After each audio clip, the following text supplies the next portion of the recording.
সরস্বতী পুজো আমাদের ড্রেস সেটাই বলছে। আমরা এক ফাঁকে সবাই এক্সস্টেড, এখন পুরো অবস্থা খারাপ। তাও আমার সামনে যাকে নিয়ে এসেছি 5 মিনিটের জন্য, বোর্ডস আছে 12-এ, অনন্যা চ্যাটার্জি আমার কাছে ক্লাস 11 থেকে পড়ছে। আমি জাস্ট অল্প কথায় ওর এখানকার যেটুকুনি অভিজ্ঞতা আছে 2 বছরের সেটুকুনি আমি শুনতে চাই।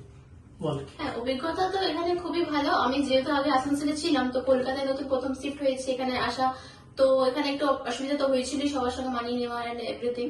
তো তারপরে স্যারের কাছে ভর্তি হওয়ার পর I am really very happy কি স্যার আমাকে খুবই হেল্প করেছেন। আর আমি একদম 11 একদম খুব ইনিশিয়াল পিরিয়ড, মানে খুব লাস্টের দিকে ঢুকেছিলাম স্যারের কাছে, তো তখন সিচুয়েশন একটু খারাপই ছিল আমার।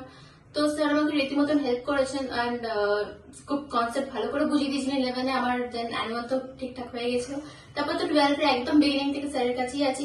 স্যার আমাকে ভালোভাবে গাইড করেছে throughout the year and still sir আমার পাশেই আছেন আপাতত। তো এখন মানে এখন বলে না, পাশে সবসময় আছে।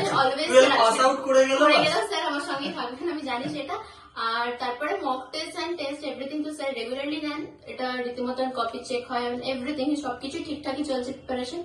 আর তো বাকিটা স্যারের আশীর্বাদ। এখন এখানে আমার কাছে তো ম্যাথস করতেই, তাছাড়া শেষ দিকে মাত্র কত 12 এর মনে হয় কম্পিউটার সায়েন্স আরেকদিন বলে আরেকজন স্যার আছে, ওনার কাছেও করেছে। ওনার কাছে ভালো এক্সপিরিয়েন্স, আমার খুব ভালো স্যার করিয়েছেন।